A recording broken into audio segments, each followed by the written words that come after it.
remember as a boy, I started out and I'd found this one rice field that had sort of like a sloughish creek that ran through. And I used to sneak out there and through the rice to get to the edge of the canal, the ditch there, and peek over to see if there's any mallards there.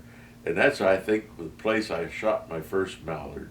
And I'll be trying to God, I sluiced him, I'm afraid. I remember there, and my eyes got so big, there was about 10 birds up in the water, and oh, I got so excited I could hardly stand it. And I used to start, that's when we started hunting out in the rice fields.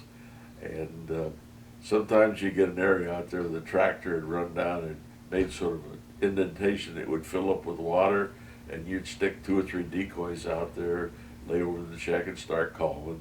And believe it or not, in those days you could get them in. There was that many birds out there.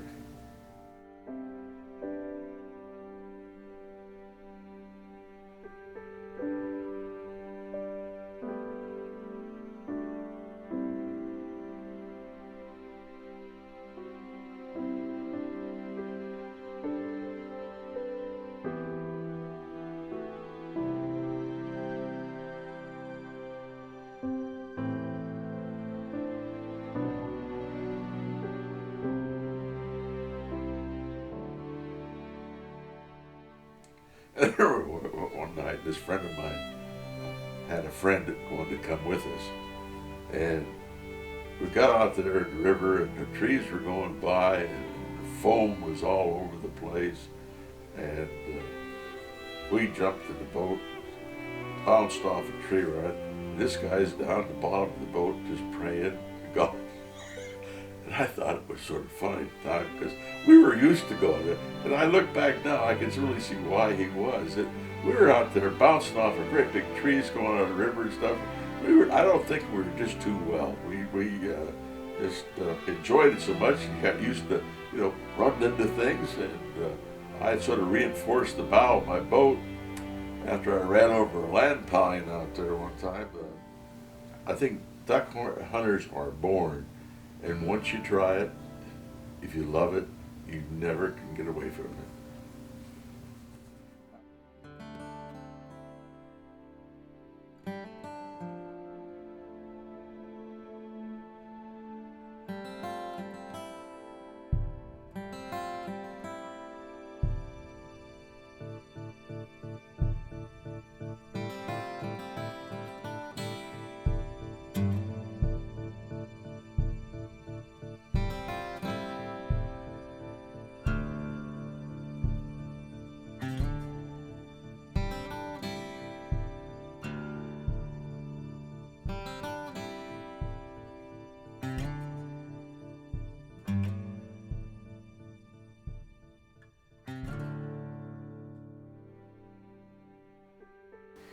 That's what got me hooked on duck hunting. Just waking up and just seeing my dad go and hunting and stuff just intrigued me on what was going on in the field. And the birds would come home and they're dead, and you play with them and stuff, and you grow up around it, and I think it's born into you, and it's in your soul, and you're passionate about it. You're passionate about hunting, and you're passionate about the outdoors. So it was an island blind. You just love it. It was my first experience with the island blind, meaning you have the rice water, and you got to walk out to the blind through the rice water, and it was an island in essence.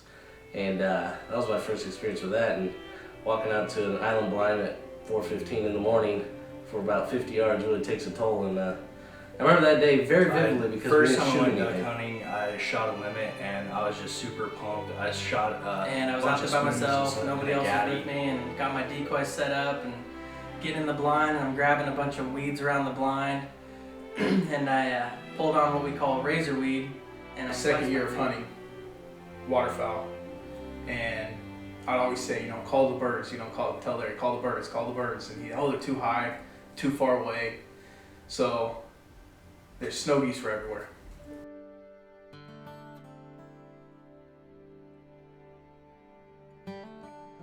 We had birds one time stacked on top of us from the ground darn as high as you could see. It looked like patches of mosquitoes flying around. All the guys in the club just stopped and shoot and just watched them. It was a sight to be seen.